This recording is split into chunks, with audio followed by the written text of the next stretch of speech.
Special స్టోరీలో మరో అంశం చూద్దాం.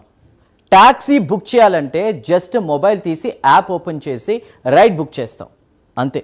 కానీ ఆ సౌలభ్యం వెనక నిజంగా ఏం జరుగుతోంది? మనం చెల్లించే డబ్బులో డ్రైవర్ చేతికి ఎంత చేరుతోంది? డైనమిక్ ప్రైజింగ్ పేరుతో వర్షం పడితే, ట్రాఫిక్ పెరిగితే ఒక్కసారిగా ఛార్జీలు ఎందుకు పెరుగుతున్నాయి? ఒకే దూరానికి ఉదయం ఒక ధర, సాయంత్రం మరో ధర ఎందుకు? ఈ వ్యవస్థలో ప్రయాణికుడు అసంతృప్తిగా, డ్రైవర్ శాశ్వత ఒత్తిడిలో ఎందుకు జీవించాల్సి వస్తోంది? ప్రైవేట్ రైడ్ యాప్ల గుత్తాధిపత్యానికి చెక్ పెట్టే మార్గం నిజంగా లేదా? డ్రైవర్ కేవలం పనిచేసే వ్యక్తిగా కాకుండా యజమానిగా మారే మోడల్ సాధ్యమా? కమిషన్ లేని ట్యాక్సీ సేవలు ఉంటాయా? ఇలాంటి ప్రశ్నలకు సమాధానం వచ్చేసింది.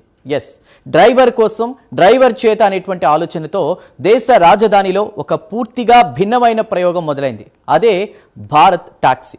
భారత్ టాక్సీ ప్రత్యేకత ఏంటి?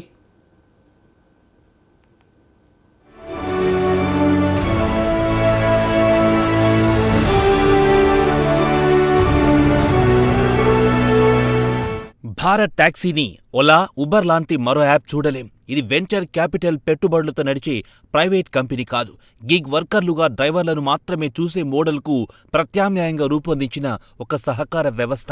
కేంద్ర ప్రభుత్వ సహకార శాఖ మద్దతుతో సహకార్ సే సమృద్ధి అనే నినాదంతో సహకార్ టాక్సీ కోఆపరేటివ్ లిమిటెడ్ ఆధ్వర్యంలో ఈ ప్లాట్ఫామ్ రూపుదిద్దుకుంది. అమూల్ విజయగాథను స్ఫూర్తిగా తీసుకుని ఐఎఫ్ఎఫ్సిఓ, నాఫెడ్, నాబార్డు వంటి పెద్ద సహకార సంస్థల భాగస్వామ్యంతో దీనిని ముందుకు తీసుకెళ్తున్నారు. న్యూఢిల్లీలోని విజ్ఞాన్ భవన్లో కేంద్ర హోం సహకార శాఖ మంత్రి అమిత్ షా చేతుల మీదుగా ఈ యాప్ అధికారికంగా ప్రారంభమయ్యింది.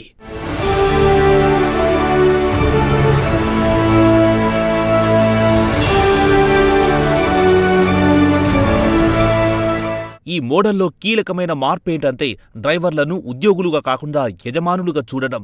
భారత్ టాక్సీలో డ్రైవర్లను సారథులుగా పిలుస్తారు. ప్రతి సారథి కోఆపరేటివ్లో సభ్యుడే కాదు, వాటాదారుడు కూడా. ప్రతి డ్రైవర్కు 5 షేర్లుంటాయి అంతే. అంటే సంస్థ లాభాల్లో వారికి నేరుగా వాటా ఉంటుంది. ఇది ఇప్పటి వరకున్న రైడ్ హైలింగ్ వ్యవస్థకు పూర్తిగా భిన్నమైన దృక్పథం. ఇక్కడ డ్రైవర్ కేవలం పనిచేసే వ్యక్తి కాదు, నిర్ణయ ప్రక్రియలో భాగస్వామి కూడా. ఆర్థికంగా చూసుకుంటే భారత్ టాక్సీ మోడల్ డ్రైవర్లకు పెద్ద ఊరటనిస్తోంది. ప్రస్తుతం ఉబర్, ఓలా వంటి ప్రైవేట్ యాప్లు డ్రైవర్ల సంపాదనలో 20-40% వరకు కమిషన్ తీసుకుంటున్నాయనే ఆరోపణలున్నాయి. పైగా ధర ఎలా లెక్క పెడుతుందో డ్రైవర్కే స్పష్టత ఉండదు. కానీ భారత్ ట్యాక్స్లో 0 కమిషన్ విధానముంది. యాప్ వాడుకున్నందుకు రోజుకు ₹30 స్థిర ఫీజు చెల్లిస్తే సరిపోతుంది. డ్రైవర్ సంపాదించిన ఫేర్లో మిగిలిన మొత్తం అతని జేబులోనే ఉంటుంది.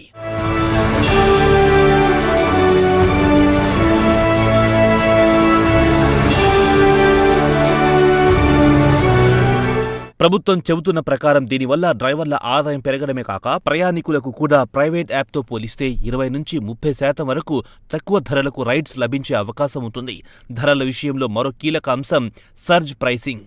వర్షం పడినప్పుడు, ట్రాఫిక్ ఎక్కువగా ఉన్నప్పుడు, పీక్ అవర్స్లో ప్రైవేట్ యాప్లు ఒక్కసారిగా ఛార్జీలను పెంచేస్తాయి. అదే ప్రయాణానికి ఉదయం ఒక ధర, సాయంత్రం మరో ధర. కానీ భారత్ టాక్సీలో సర్జ్ ప్రైసింగ్ ఉండదని ప్రభుత్వం స్పష్టం చేసింది. ధరలు స్థిరంగా, పారదర్శకంగా ఉంటాయని చెబుతోంది. మొదట 4 కిలోమీటర్లు కనీస ఛార్జ్, ఆ తర్వాత కిలోమీటర్ వారీగా ఫిక్స్ చేసిన రేట్లుంటాయి. ఇది ప్రయాణికులకు ముందే ఖర్చుపై స్పష్టత ఇస్తుంది. ప్రయాణికుల భద్రతా అంశాన్ని కూడా భారత్ ట్యాక్స్ ప్రధానంగా పరిగణలోకి తీసుకుంటుంది. డ్రైవర్లను విధుల్లోకి తీసుకునే ముందు పోలీస్ వెరిఫికేషన్ తప్పనిసరి చేశారు. ఢిల్లీ, గుజరాత్ వంటి ప్రాంతాల్లో పోలీసుల సహకారంతో రైల్వే స్టేషన్లు, ఎయిర్పోర్టులు ప్రత్యేక హెల్ప్ సెంటర్లు ఏర్పాటు చేశారు. యాప్లో live ride tracking, emergency alerts వంటి ఫీచర్లున్నాయి. డ్రైవర్లకే కాదు, ప్రయాణికులకు కూడా భద్రతపై నమ్మకం కలిగించడమే లక్ష్యంగా ఈ చర్యలు తీసుకున్నారు.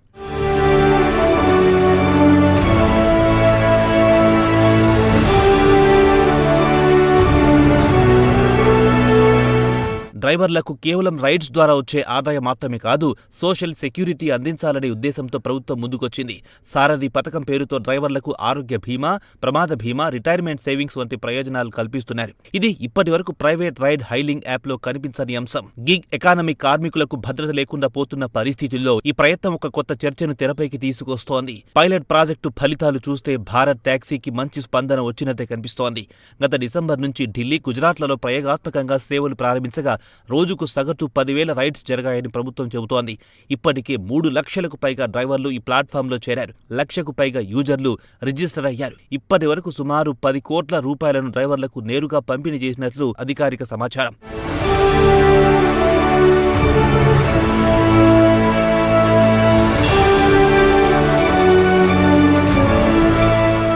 అయితే వినియోగదారుల అనుభవాలు పూర్తిగా ఏకగ్రీవంగా లేవు.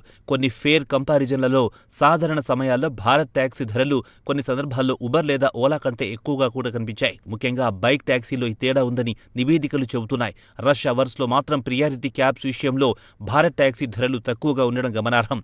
అంటే ఇది ఇప్పటికీ చౌకైన యాప్ కాకుండా ఫెయిర్ ప్రైసింగ్ యాప్గా తనను తాను స్థాపించుకునే ప్రయత్నం చేస్తోంది. గ్రౌండ్ లెవెల్లో డ్రైవర్ల అభిప్రాయాలు కూడా మిశ్రమంగానే ఉన్నాయి. కొంతమంది డ్రైవర్లు మొదట్లో బుకింగ్స్ తక్కువగా ఉన్నాయని చెబుతున్నారు. గతంలో ఒక ట్రిప్పుకు ఎక్కువ మొత్తంలో వచ్చే ఆదాయం భారత్ ట్యాక్సీలో తక్కువగా వస్తోందని చెప్పేవారున్నారు. కానీ అదే సమయంలో కమిషన్ లేకపోవడం పెద్ద ఉపశమనమని, దీర్ఘకాలంలో ఇది లాభదాయకంగా మారుతుందనే ఆశాభావాన్ని చాలామంది వ్యక్తం చేస్తున్నారు. అయితే ఇవన్నీ ప్రారంభం దశలోనే ఉండే సమస్యలని అధికారులు చెబుతున్నారు.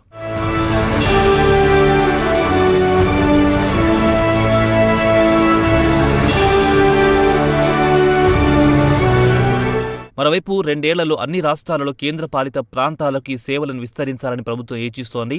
3 సంవత్సరాల్లో కశ్మీర్ నుంచి కన్యాకుమారి వరకు, ద్వారకా నుంచి కామాఖ్య వరకు భారత్ ట్యాక్సీ అందుబాటులో వస్తుందని అమిత్ షా ప్రకటించారు. కార్లు మాత్రమే కాదు, ఆటోలు, బైక్ ట్యాక్సీలను కూడా ఈ ప్లాట్ఫామ్ ద్వారా బుక్ చేసుకునే అవకాశం ఉంది. ఇప్పటికే మెట్రో నగరాల్లో సేవలు ప్రారంభించేందుకు ఏర్పాట్లు జరుగుతున్నాయి.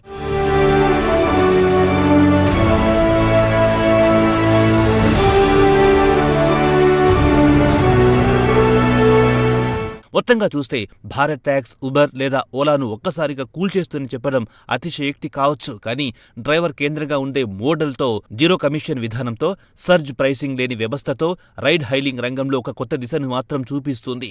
అమూల్ పాలు పరిశ్రమలో ఎలా సహకార విప్లవానికి ప్రతీకగా నిలిచిందో అదే తరహా రవాణా రంగంలో కూడా భారత్ ట్యాక్సీ ఒక మార్పుకు నాంది పలుకుతుందా అనే ప్రశ్నకు సమాధానం కాలమే చెప్పాలి.